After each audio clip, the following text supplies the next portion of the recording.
Atos dos Apóstolos, capítulo 8, dos versos 9 em diante.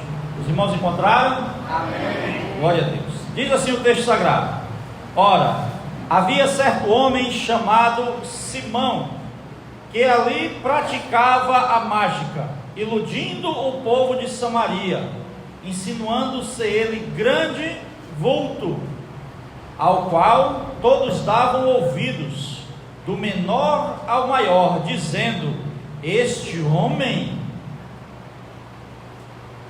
é o poder de Deus, chamado o grande poder. Aderiam a ele porque havia muito os iludira com mágicas. Quando, porém, deram crédito a Felipe, que os evangelizava a respeito do reino de Deus e do nome de Jesus Cristo, iam sendo batizados, assim, homens como mulheres. O próprio Simão abraçou a fé, e tendo sido batizado, acompanhava a Felipe de perto, observando, extasiado, os sinais e grandes milagres praticados. Verso 14: ouvindo os apóstolos que estavam em Jerusalém, que Samaria recebera a palavra de Deus, enviaram-lhe Pedro e João, os quais, descendo para lá, oraram por eles, para que recebessem o Espírito Santo, porquanto não havia ainda descido sobre nenhum deles, mas somente haviam sido batizados em nome do Senhor Jesus. Então lhes empunharam as mãos e recebiam estes o Espírito Santo. Vendo, porém, Simão que pelo fato de imporem os apóstolos as mãos eram concedido o Espírito Santo, ofereceu-lhes dinheiro, propondo: concedei-me também a mim este poder, para que aquele sobre quem eu impuser as mãos receba o Espírito Santo. Verso 20: Pedro, porém, lhe respondeu: o teu dinheiro seja contigo para a perdição, pois julgastes adquirir por meio dele o dom de Deus. Não tens parte nem sorte nesse ministério, porque o teu coração não é reto diante de Deus. Arrepende-te, pois, da tua maldade e roga ao Senhor. Talvez te seja perdoado o intento do teu coração. Verso 23: pois vejo que estás em fel de amargura e laço de iniquidade. Senhor Deus, aqui está uma porção da tua palavra. Eu suplico, Senhor, vem e visita-nos, aplicando ela aos nossos corações. Fortalece a nossa fé, inquieta a nossa alma para te adorar melhor, com mais vigor, com mais graça, com mais afim, porque, Senhor, somos necessitados, Pai, de uma ação sobrenatural tua, de um revestimento sobrenatural de poder, para podermos navegar nesses dias maus. Nos ajuda, Senhor. Trabalhe em nossos corações, pois te peço e já te agradeço tudo no nome santo de Jesus. A igreja senta dizendo amém. Louvado seja o Senhor. Atos dos Apóstolos, Atos do Espírito Santo. Estamos vendo aqui uma ação de um mago, de um homem que abraçou a fé por interesses escusos. Mas como podemos chegar nesse texto? Entendemos o seguinte: que quando Jesus ressuscita, ele chega para os discípulos, está lá narrado em Lucas 24:49, diz assim: permanecei, pois, em Jerusalém, até que do alto vos sejais revestidos de poder. Inicia-se Lucas agora a narrar a ação do Espírito Santo sobre a igreja. Por isso que alguns teólogos antigos chamavam de Atos do Espírito Santo, e não Atos dos Apóstolos, porque era provocado aquelas ações sobrenaturais através do Espírito Santo de Deus. Então, ali, esse povo permaneceu. Atos dos Apóstolos, Lucas vai narrar que eles perseveravam. Eles estavam numa casa perseverando em oração, no partir do pão, jejuando, clamando, até que um dia, enfim, Como está lá em Atos 2, do verso 2 ao 4, diz assim: de repente veio do céu um som, como de um vento impetuoso, e encheu toda a casa onde estavam assentados. E apareceram distribuídas entre eles línguas como que de fogo, e pousou sobre cada um deles, e todos ficaram cheios do Espírito Santo, e passaram a falar em outras línguas, segundo o Espírito lhes concedia.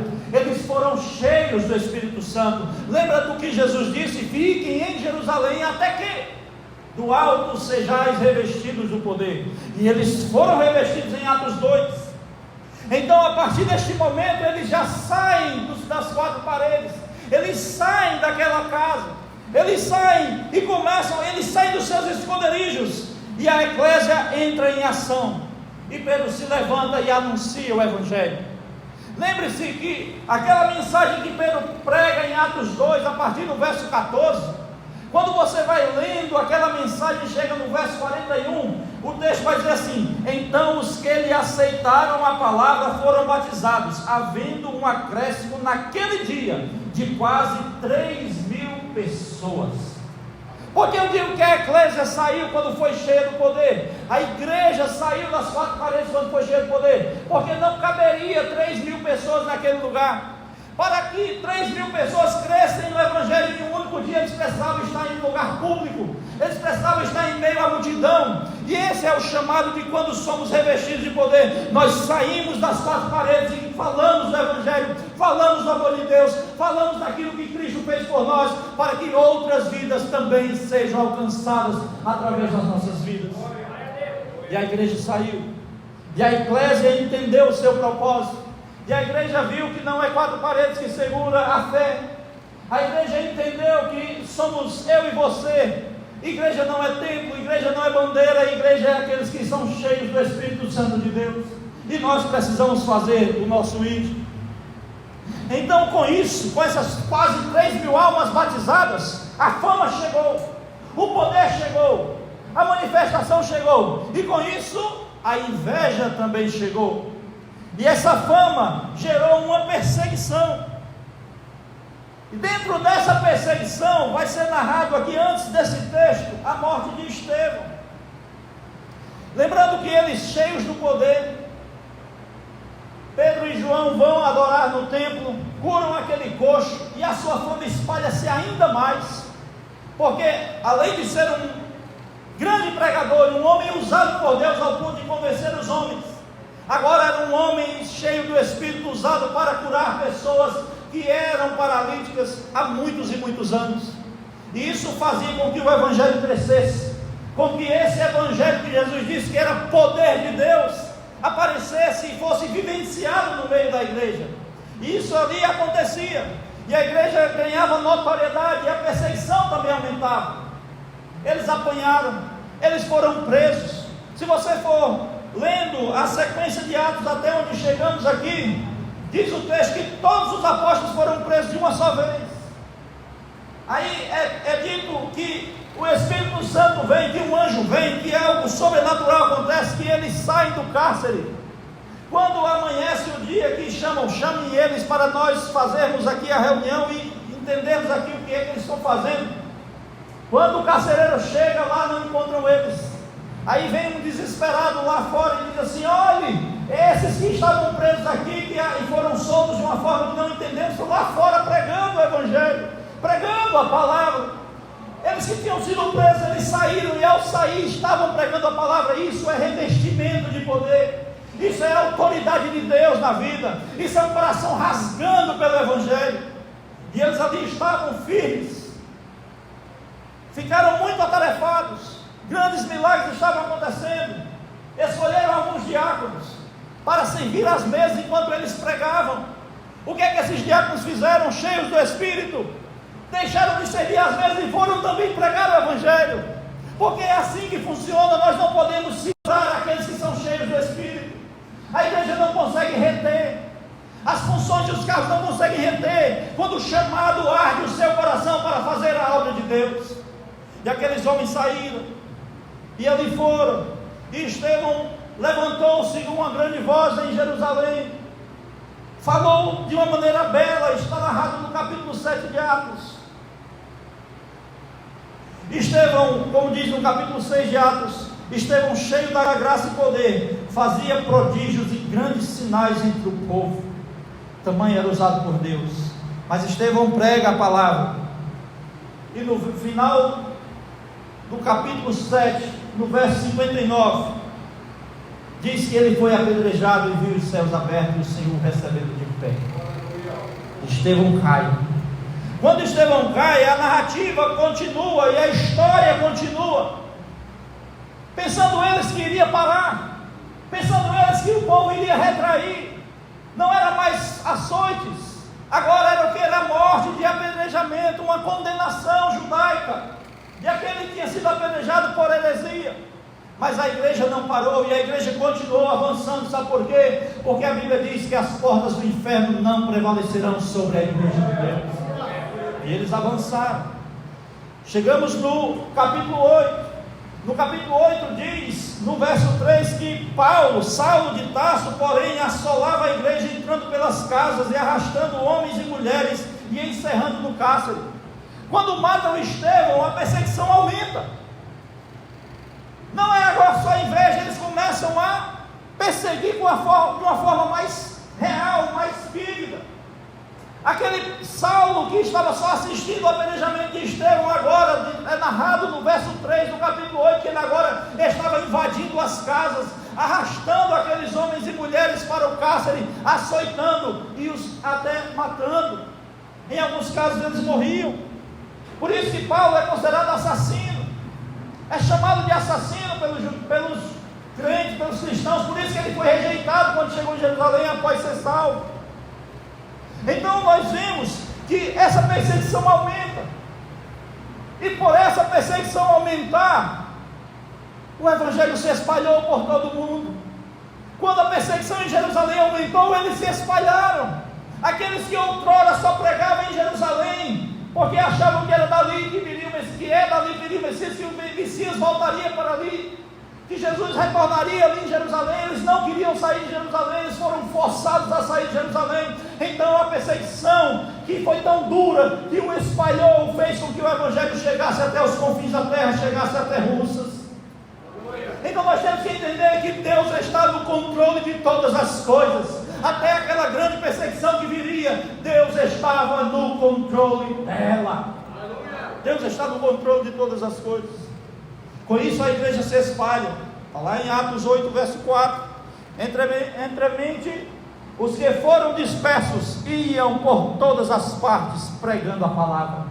Entenda que a perseguição era grande. Eles saíram de Jerusalém fugindo dessa perseguição, mas eles não fugiram calados. Eles tinham a palavra de Deus no coração, e eles falavam por onde eles passavam. A palavra de Deus era pregada. Felipe vai para Samaria, como está no verso 5. Este menino, que era o diácono, por que cremos que era o diácono, não o apóstolo Felipe? Aí há uma briga teológica. Alguns acreditam que era Felipe o apóstolo, mas teologicamente falando, esse acontecimento, esse episódio aqui, ele era para acontecer lá em Atos 9, se fosse sequenciado. O que é que os teólogos dizem? Não, Lucas, quando está escrevendo, ele deu ênfase aos diáconos, mostrando um que foi morto de uma maneira poderosa e outro que era usado de uma maneira poderosa. Por isso que acredito que esse Felipe aqui era um diácono, não um Felipe apóstolo. Mas há uma guerra teológica aí, não vamos entrar nesse mérito. Sabemos que foi um Felipe que fez essa obra, cheio do Espírito Santo de Deus. Ele vai para Samaria e é poderosamente usado por Deus. Olha o que diz os versos 6 e 7 do capítulo 8. As multidões atendiam unânimes as coisas que Felipe dizia, ouvindo-as e vendo os sinais que ele operava, pois os espíritos imundos de muitos possessos saíam gritando em alta voz, e muitos paralíticos e coxos foram por ele curados. Poder de Deus. Entenda uma coisa: esse mesmo poder que operou neles no passado, deixou de ser operado nos dias de hoje. Por que não vemos? Vamos ver isso no texto. Vamos estudar e esmiuçar isso. Por que não vemos hoje? E qual a forma de buscarmos isso para acontecer em nossos corações, no nosso meio, nos dias de hoje? Então, vendo que Felipe era ousadamente usado por Deus, nós chegamos no texto bíblico. E vamos ver aqui os versos 9 e 10 que diz assim, ora, havia certo homem chamado Simão, que ali praticava mágica, iludindo o povo de Samaria, insinuando ser ele grande vulto, o qual todos davam ouvidos, do menor ao maior, dizendo: este homem é o poder de Deus, chamado o grande poder. Em Samaria, este mago, este ilusionista, ele estava ali a operar alguns sinais, a fazer algumas curas, a fazer algumas coisas, como alguns dizem que eles faziam sinais muito próximos dos magos do Egito, alguns milagres, algumas coisas, e era muito querido no meio de Samaria pelo seu ilusionismo. Então esse texto vai mostrar uma coisa, que a unção e o poder que estava sobre Felipe não era só maior do que o poder que tinha nesse mago Simão, mas era muito superior do que ele, porque vinha do alto do Espírito Santo de Deus. Por que eu digo isso? Porque este mago que realizava proezas, chamado de o poder de Deus e o grande poder, ele era conhecido naquela terra com isso, fez com que vários e vários seguidores dele.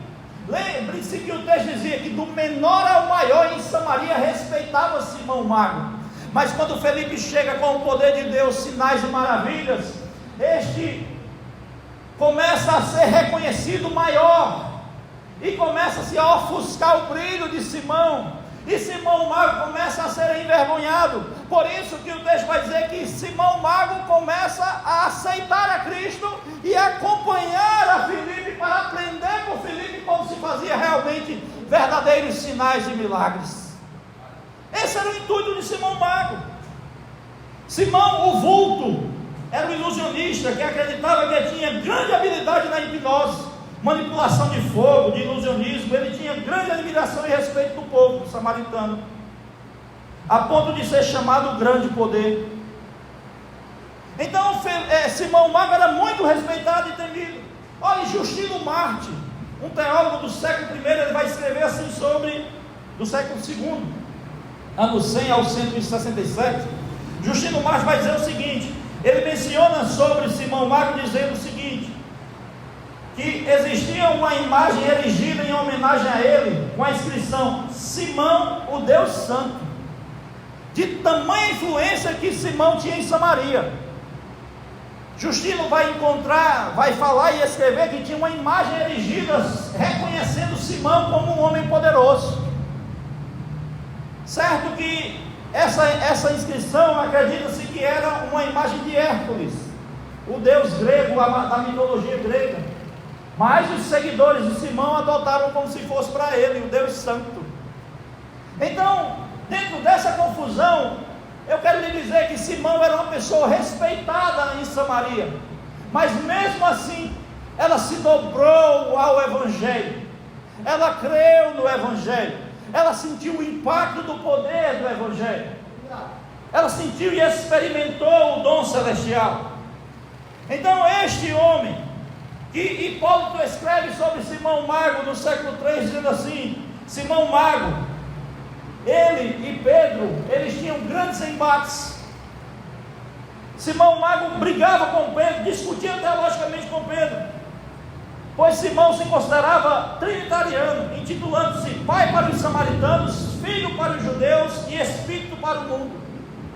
Simão mago que se dobra ao Evangelho ali com Felipe, a Bíblia, a história vai contar que ele não se converteu de verdade, que ele não creu no Evangelho de verdade, ele só estava ali no Evangelho, ele só estava no meio dos crentes para sentir e perceber o poder de Deus e tentar manipulá-lo. Porque se ele brigava com Pedro, aonde Pedro estava? Nesse momento, quando Pedro amaldiçoa e diz: olha, pode ser que o Senhor te perdoe se você se arrepender, a história vai contar que Simão não se arrepende. Por quê? Porque Hipólito escreve que Simão, ele chegou a afirmar ele ser o próprio Messias. Simão, por fazer milagres e sinais próximos ao que Jesus fez, falsas curas, eu sei que ele fazia e o povo acreditava que era de verdade. É essa a realidade dos ilusionistas. Os ilusionistas, eles fazem essas coisas, eles fazem coisas sobrenaturais. Entendam um princípio: nós, humanos, somos seres espirituais. Nós somos espirituais. Nós estamos presos a um corpo físico, mas somos espirituais. Por isso que milagres acontecem. Por isso que nós conseguimos ver pessoas que fazem coisas mirabolantes, coisas que nós não sabemos explicar. Por isso que milagres ocorrem em nosso corpo, nós não sabemos explicar. É porque nós somos seres espirituais, menores do que os anjos por causa da queda, mas somos tão espirituais quanto os anjos. Então nós precisamos entender isso. Então, quando Simão ele afirmava ser o Messias, eu lembro de quando Jesus ele vai alertar os discípulos que isso poderia acontecer. Em Mateus 24 diz assim, Mateus 24, do 23 a 24, Jesus dizendo para os discípulos: então, se alguém vos disser, ei aqui Cristo, ou ei-lo ali, não acrediteis, porque surgirão falsos cristos e falsos messias, falsos profetas, operando grandes sinais e prodígios para enganar, se possível, os próprios eleitos. Então Jesus já alertava que poderia ocorrer pessoas assim, e apareceu de fato um Simão, um mago, para fazer isso e enganar as pessoas. Mas o que nós estamos vendo aqui é que este homem, que no texto diz que ele se arrepende, que ele clama, e a história conta que ele não se arrepende, que ele começa a ter embate com os apóstolos, que a história narra que ele se considerava o Messias. E Paulo vai escrever o seguinte: a sua mais ousada exibição de magia, falando de Simão Mago, e poderes místicos, foi exatamente a que provocou a sua morte. Simão Mago desejou ser sepultado vivo, afirmando que ao terceiro dia reapareceria vivo, e foi sepultado. Aí Hipólito escreve o seguinte: mas a expressão lacônica que Hipólito escreveu, mas aquilo que foi escrito no seu jazigo, foi dizendo assim: ele não era Cristo, porque ele morreu ali e não ressuscitou. Quando Simão Mago tenta realizar o milagre de ser, ele se dizia o Messias, e ele tenta realizar o milagre que os discípulos diziam que o Messias tinha feito, que Jesus tinha morrido e tinha sido sepultado, e ao terceiro dia tinha ressuscitado. Simão Mago disse que faria essa mesma mágica, só que foi sepultado, e quando abriram o sepulcro, ele tinha morrido. Aí Paulo escreve em sua lacônica frase, dizendo assim: ele não era Cristo. Então nós vemos que as coisas ocultas, que as coisas que não entendemos, que as mágicas, que os magos, que os ilusionistas desse mundo, eles fazem, nada pode se comparar aos verdadeiros milagres que Deus pode realizar no meio do seu povo. Nada pode se comparar a isso. Temos que ter esse entendimento.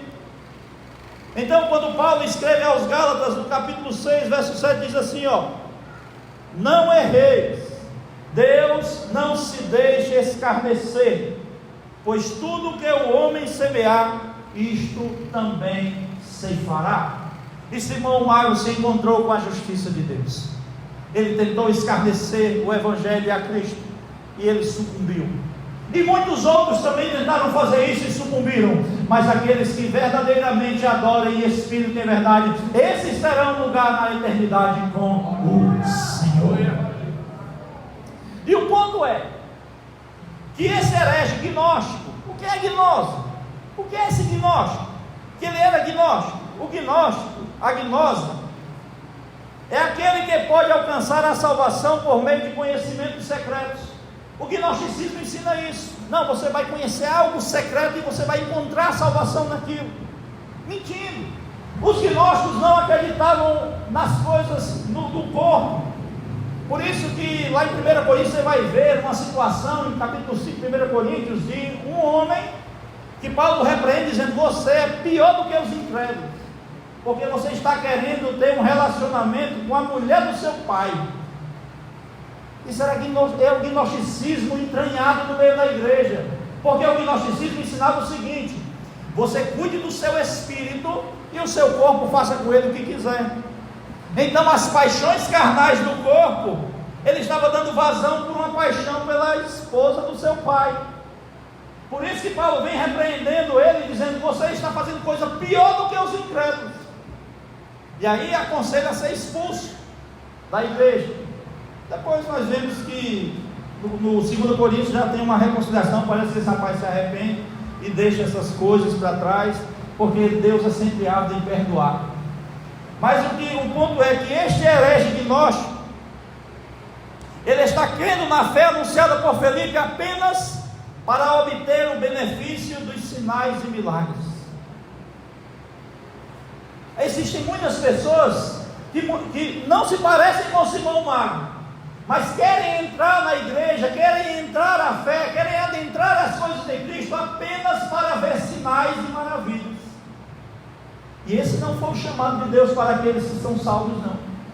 O chamado de Deus para aqueles que são salvos foram crer nele, crer na pessoa de Cristo, crer na crucificação de Cristo, crer em nascer de novo, porque aquele que negasse a si mesmo, tomar a sua cruz e seguir a Jesus, esse sim encontrará a salvação.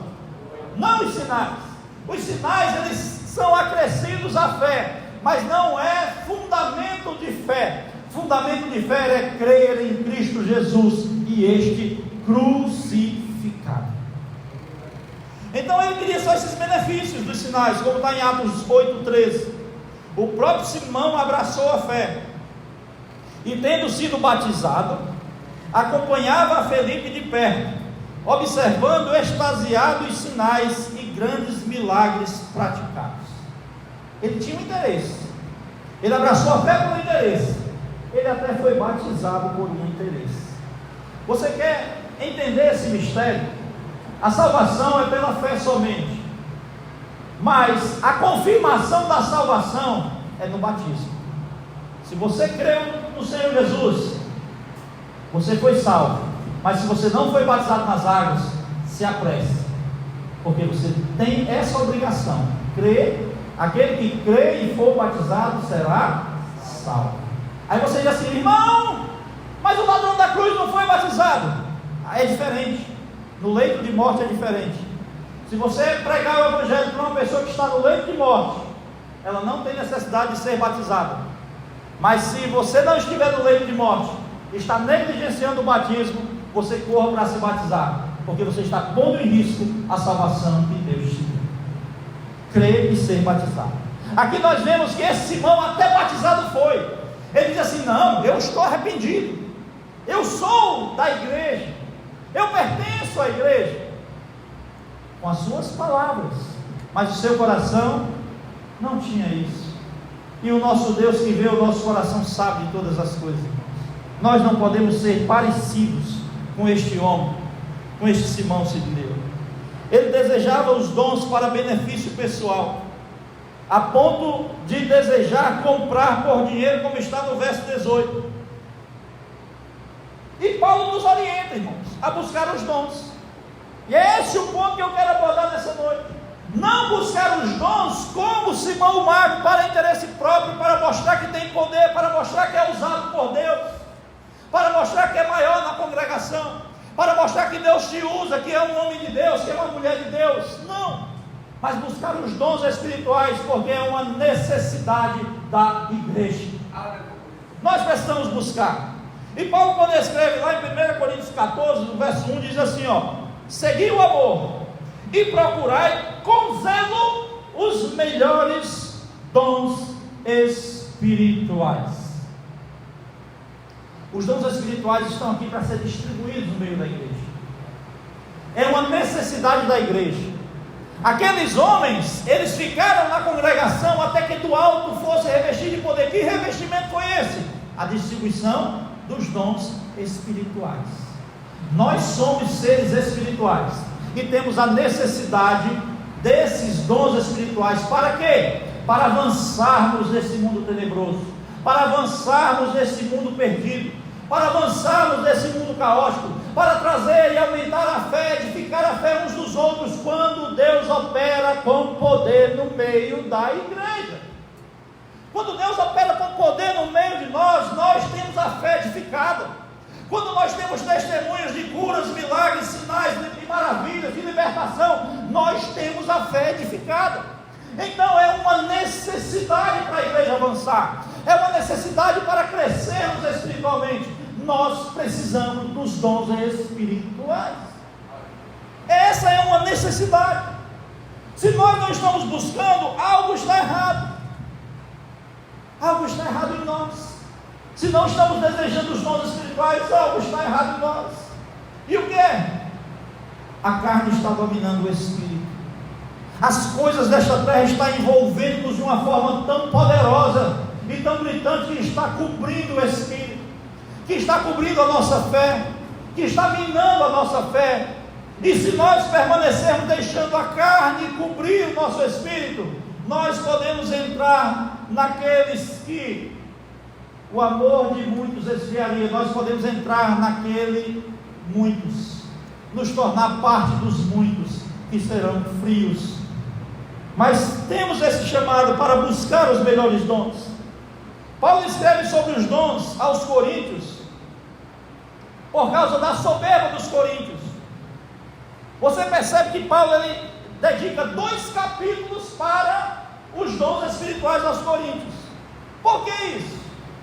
Ele escreve o capítulo 12 falando sobre dons espirituais, termina o capítulo 12 dizendo: buscai com zelo os dons. Fala do 13 sobre o amor e escreve o 14 iniciando como terminou o 12: buscai com zelos os dons espirituais. E 2 capítulos ele dedica àquela igreja. Sabemos pela história que a igreja de Corinto era uma igreja que estava com a soberba, era uma igreja que se achava muito especial, a igreja que tinha os dons espirituais derramados, mas essa soberba gerou carnalidade concernente aos dons, pois eles abusavam dos seus poderes e disputavam quem falava mais em línguas no culto, e o culto virou uma bagunça nos coríntios. Por isso que Paulo escreve veementemente ali.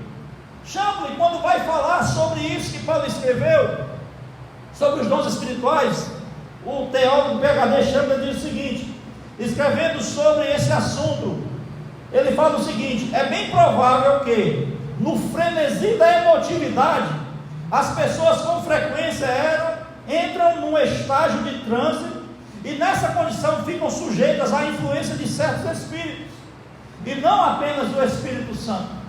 O que é que eu quero dizer com isso? Interpretando e parafraseando o que Champlin disse. Champlin estava dizendo o seguinte: que Coríntios estava embebecida na soberba dos dons espirituais, que estavam dando tanta ênfase ao Espírito e às coisas espirituais, que não conseguia discernir se aquilo que eles estavam fazendo era de Deus ou do diabo.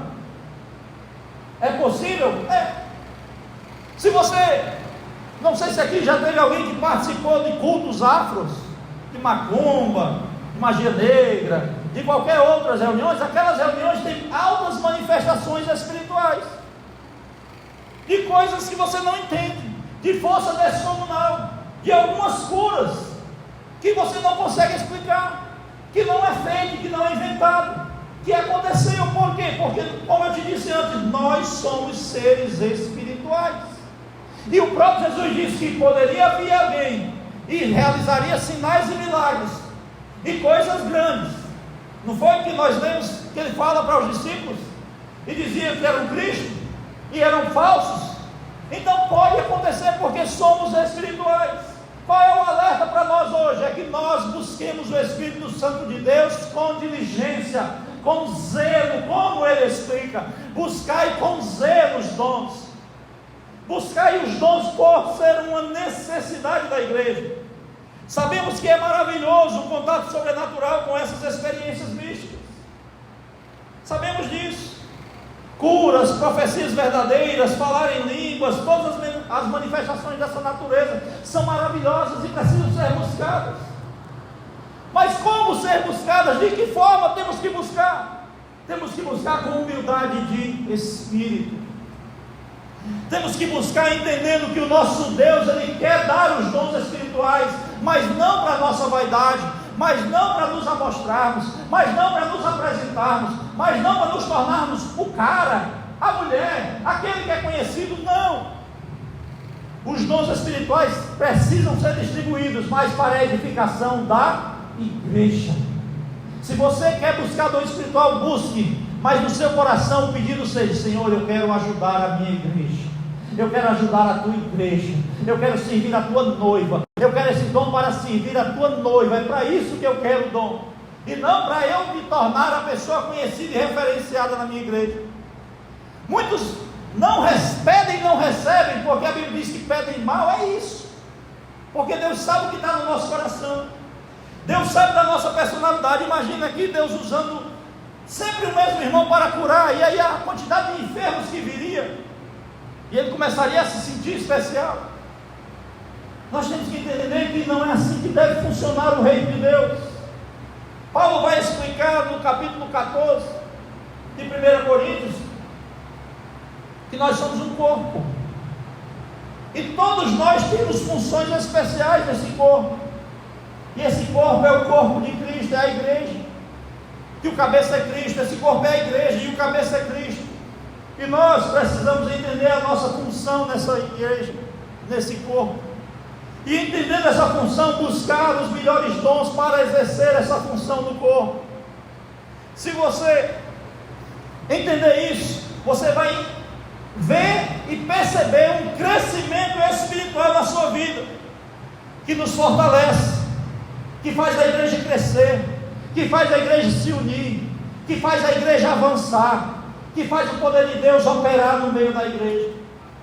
Nós precisamos ter esse crescimento espiritual, que Ele nos prepara. Mas como eu consigo esse crescimento espiritual, irmão? Primeira coisa que, para eu conseguir esse crescimento espiritual, eu tenho que ter intimidade com esse Deus, eu tenho que praticar a oração. A oração, quando eu oro, quando eu busco ao Senhor, quando eu converso com Ele, em todo o tempo, quando eu busco com ênfase nas madrugadas, quando eu destino mais tempo à oração, eu estou dizendo simplesmente para Deus: Senhor, eu quero ser íntimo seu, eu quero intimidade contigo.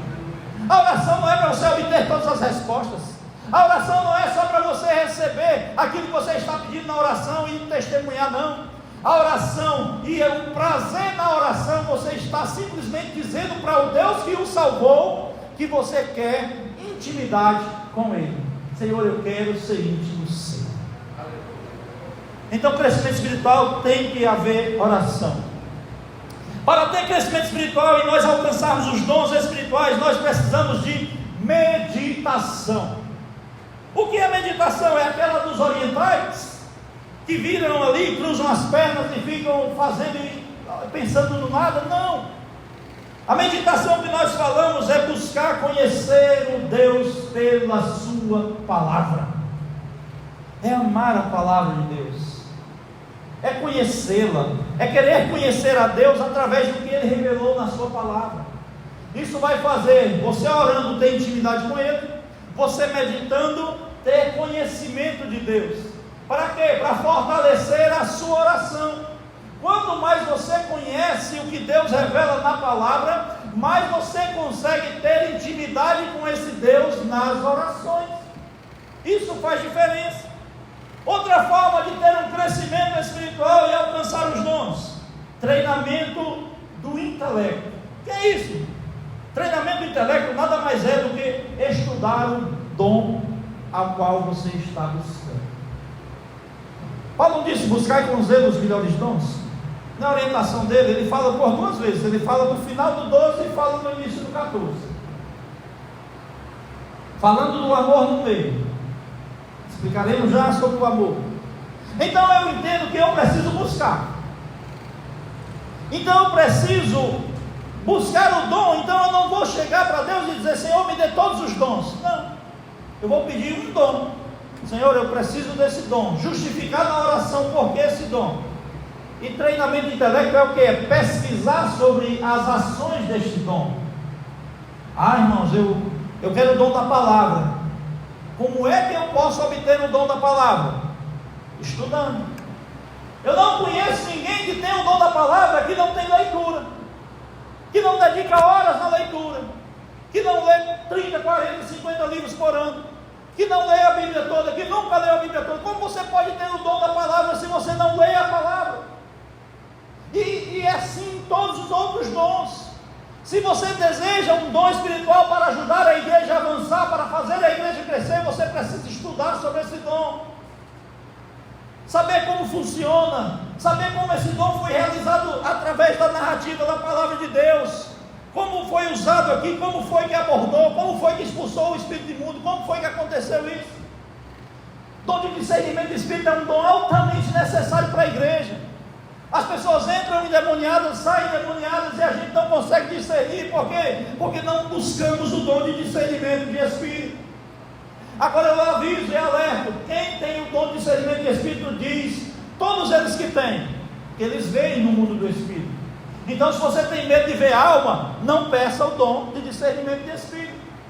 Nós precisamos ter essa noção para amadurecermos e crescermos espiritualmente. Qual é o dom que eu desejo? E eu buscar entender esse dom, apresentar a Deus em oração, buscar conhecê-lo na palavra. O que é que fala a palavra a respeito desse dom? Será que é isso mesmo que eu quero? E buscar aprimorar esse dom. Para quê? Para que Deus possa dar esse dom a você e você saber usar com maestria. Não adianta nada se dar o melhor violino do mundo a uma pessoa que não sabe tocar. Não adianta. Não adianta você colocar na mão de um soldado não treinado a melhor arma do mundo e ele não saberá usar. Então nós precisamos ter destreza. No exército de Davi ele tinha um exército, e a Bíblia narra que eles tinham tanta destreza com as duas mãos, que lutavam até as espadas ficarem, as câmeras da mão não conseguiam soltar as espadas, e tanto que eles lutavam por destreza. Eles tinham treinamento todos os dias. É isso que faz um soldado vencer batalha, treinamento. E treinamento é isso que nós estamos fazendo aqui. Estamos treinando para ser usado por Deus de uma maneira ousada lá fora. Nós precisamos ter essa compreensão.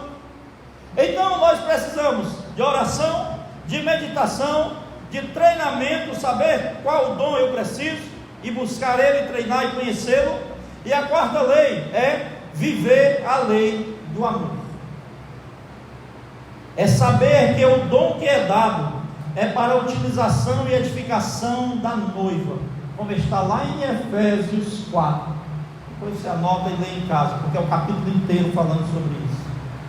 Quando Paulo, ele falando a respeito dos dons aos coríntios, os coríntios já tinham os dons, só não estavam usando da maneira certa. A igreja de Corinto tinha os dons, mas estavam usando para vaidade pessoal, para guerras pessoais, para picuinhas, para saber quem era mais santo, para saber quem era maior. E Paulo começa a organizar: peraí, vamos pôr ordem nesse negócio. Aí ele fala no capítulo 12 sobre os dons.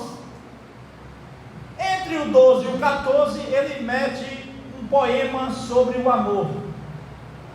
E o que é isso? O que é que significa isso?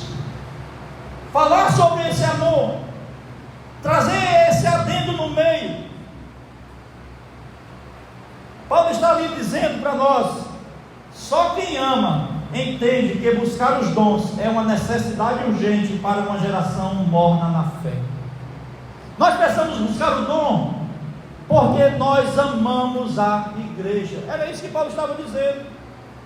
Não adianta você falar aos quatro ventos, se não tiver amor, nada será. Nós precisamos amar, e buscar os dons é sinal de amor à igreja. Não podemos deixar a igreja ficar à míngua, não podemos deixar a igreja definhar, não podemos deixar a igreja encolher. Eu fico muito triste quando vejo trabalhos abrirem em comunidades, em cidades, e eles fecharem, porque o povo não cresceu. Por que o povo não cresceu? Porque lhes faltou amor. Porque se nós tivermos amor pela igreja, nós buscaremos os dons. E se tivermos os dons, seremos revestidos de poder. E se formos revestidos de poder, avançaremos e o inferno não prevalecerá. Nós avançaremos, mas precisamos amar a igreja acima de todas as coisas. Nós precisamos amar a Deus acima de todas as coisas, ao próximo como a nós mesmos. O que é isso? Ao próximo como a nós mesmos. É amar a igreja. Era amar aqueles que estão se perdendo para vir fazer parte da noiva de Cristo, aquela por qual o Senhor derramou todo o seu sangue. Os coríntios buscaram os dons para a sua própria exaltação, como parte de suas facções e grupos ou panelinhas, e de sua adoração a heróis, como uns diziam eu sou de Paulo, outros eu sou de Cefa, outros eu sou de Apolo, e achavam que os dons eram dados porque eram seguidores destes homens, eram ensinados por esses homens. Essas picuinhas, ao invés de fazerem isso para a glória de Deus.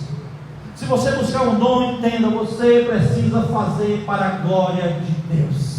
O dom que Deus derramar na sua vida é para a glória de Deus, não para o seu uso pessoal, não para a sua vaidade, mas para aquele que lhe arregimentou, para aquele que lhe chamou para esse exército, para avançarmos no dia mau, para podermos crescer e avançar, porque isso foi o que Deus fez por nós. Nos chamou para uma batalha, nos chamou para uma guerra e nos deu as ferramentas para usarmos para vencer essa guerra. E essa ferramenta que é para nós vencermos são os dons espirituais. Para que servem os dons e por que temos que buscá-los? Nós já explicamos algumas coisas aqui. Os dons servem para a edificação da igreja. Por que temos que buscá-los? Porque somos seres espirituais. Seres espirituais não podem viver somente pelo vista. Não podemos viver somente por vista, porque não somos seres que vivem somente por vista. Você sabe quais são os seres nesta terra que vivem somente por vista? São os ateus. Aqueles que não creem em nada, os cientistas que acreditam tudo pode ser explicado. Mas nós que somos espirituais precisamos viver o sobrenatural de Deus. Nós precisamos entender que anjos acampam ao redor daqueles que o temem. Então precisamos temer ao Senhor para que os anjos acampem ao nosso redor. Nós precisamos começar a ter discernimento do Espírito para ver no mundo do Espírito, ver como o mundo jaz no maligno e como nós podemos vencer essa batalha. Nós precisamos ser espirituais e buscarmos os dons para orarmos pelos nossos parentes e vê-los, eles sendo libertos pelo poder de Deus. Nós precisamos ver os milagres acontecer, vidas sendo salvas, vidas sendo libertas, vidas sendo curadas, vidas crescendo, espiritualmente falando, porque nós estamos buscando os dons espirituais. Busque os dons espirituais, para quê? Para que nós possamos ter uma igreja edificada do Senhor. Os dons espirituais é essencial para podermos perceber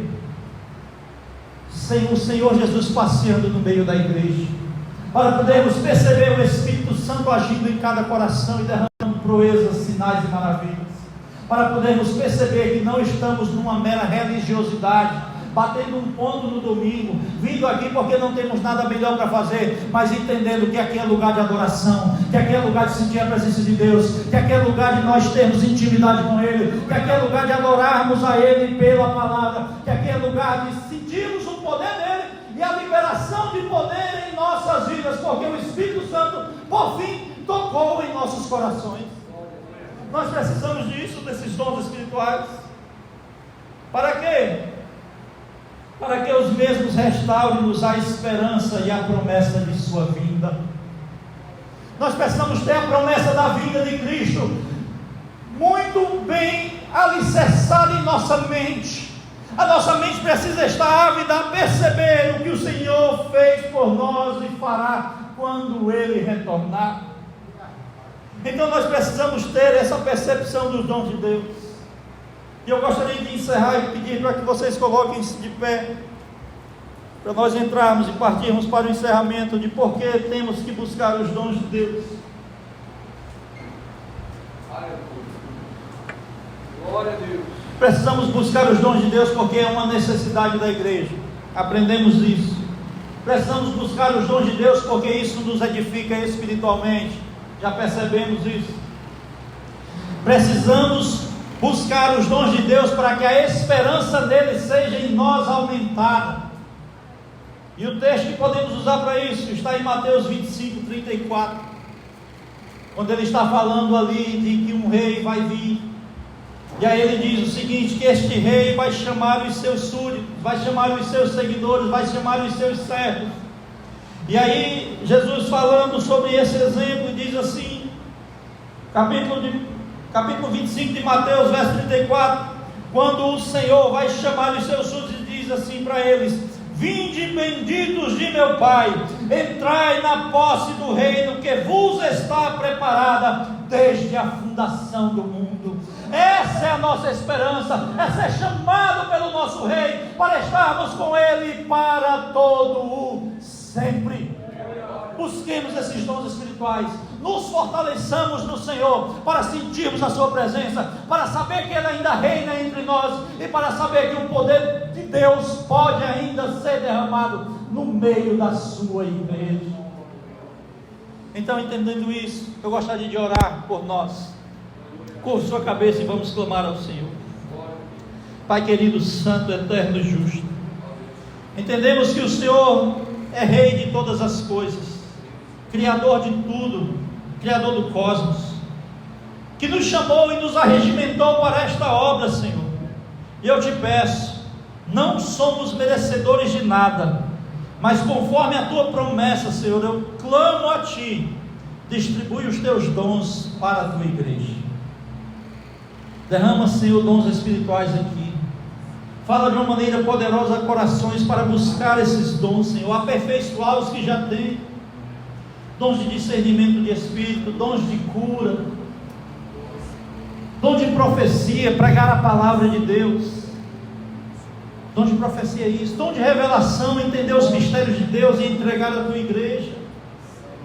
Senhor, são tantos dons espirituais relatados, Pai, e nós precisamos buscar com zelo eles,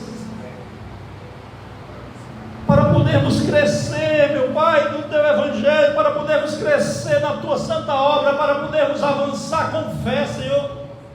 Nos ajuda a dar passos de fé, aumenta em nós a nossa fé, Senhor.